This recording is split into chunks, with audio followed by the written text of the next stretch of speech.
So use a pen and a bill. We're gonna put the pen approximately through the bill like this. And then we can take the bill and just snip it away and leave it undamaged. Now the way this works is very simple. I have a normal bill and I have this special pen. When I say special, I mean it's magnetic. And when it goes through the bill, it doesn't really go through the bill. You have the tip and your fingers, you go like this, it looks like it's inside. It's only an illusion, of course. Also, when you pull it, very convincing illusion, this is undamaged and this looks regular. What's interesting is not how this works. You can buy this at literally any magic shop for like $5, maybe more if it's an expensive one. The interesting thing is why we assume that the bill is damaged, why we assume that the pen goes through. Now the reason I think this is so interesting is because it uses the idea of proximity. When the pen is through the bill like that, you have no other option than believing that this is one pen, although now you know that it isn't. I think this idea of proximity is used in a variety of ways throughout magic. And of course, I know that proximity is not the only principle that works here. You've seen the pen before, so you have a reason to believe that it is the same pen. And also, you know that this is the way a pen looks, and you don't know any pens that go like this. But again, just like the last principle, where in your life do you see stuff that are close by and assume that they are related? It could be people or experiences, I don't know. Comment down below where in your life you've been in situations where you just assume that stuff are together just because they are close. The next principle would be the principle of closure, and it's a classic in magic. It's called the French drop. If any of you are magicians, then you're probably familiar with it.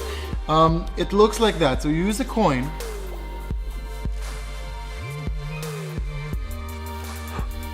make it disappear. So I will teach you how this is done, but if you really want to go in depth, go in and look up proper magic books about the French drop. This is very simple. Once I cover the coin with my right hand, like this, I drop it with my left one. So from behind it will look like this.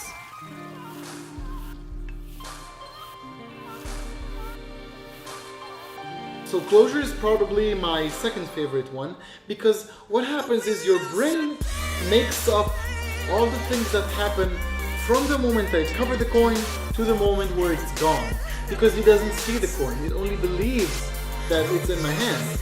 And this is really amazing because we need information in order to understand what's happening around us. So that heuristic of closure is so important. Without it, we would be lost in the universe. We wouldn't know what's real and what's not, what's in front of us and what's not. Because when you see a coin and then you see my hand covering it, you must believe that the coin is still there. And when I do this, you must believe that the coin is still here, although it's not. It's in the other hand. Here is where you can see closure perfectly. You can see the three circles, and somewhere in your mind you can also see the triangle between, although it's not there. You make it up. It's easier for us to perceive these imperfect circles as circles that have a triangle on top of them. Our mind easily jumps to the conclusion that there is a white triangle in front of the black circles. I think inside the whole idea of taking the Gestalt principles and applying them to magic and life in general, this one is the most crucial, because more times than not, the stories we tell ourselves are only the way we perceive the story and not what actually happened. And a lot of the story that we have in mind is just what we made up, is only bits and pieces that we do have, and we fill in the blanks. So I think this one is the most important one to delay and talk about. Maybe I'll do a separate video about this, but for now, that's it for this one. So let's move on to the fourth and last principle for today, the figure ground principle.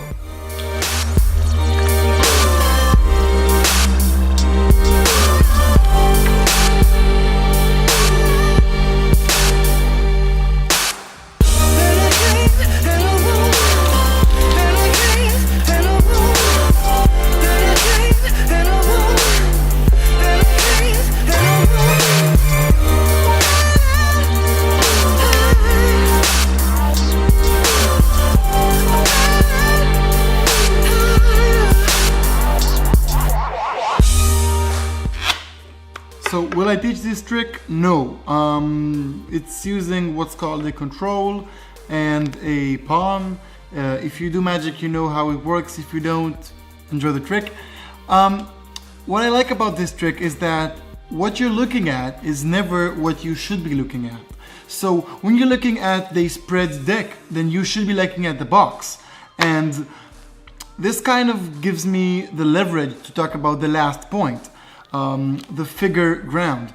We usually tend to look about the figure because the figure is always what's interesting, it's always what's in the front. But sometimes, as Wertheimer suggests, the ground, the background, is actually giving the structure.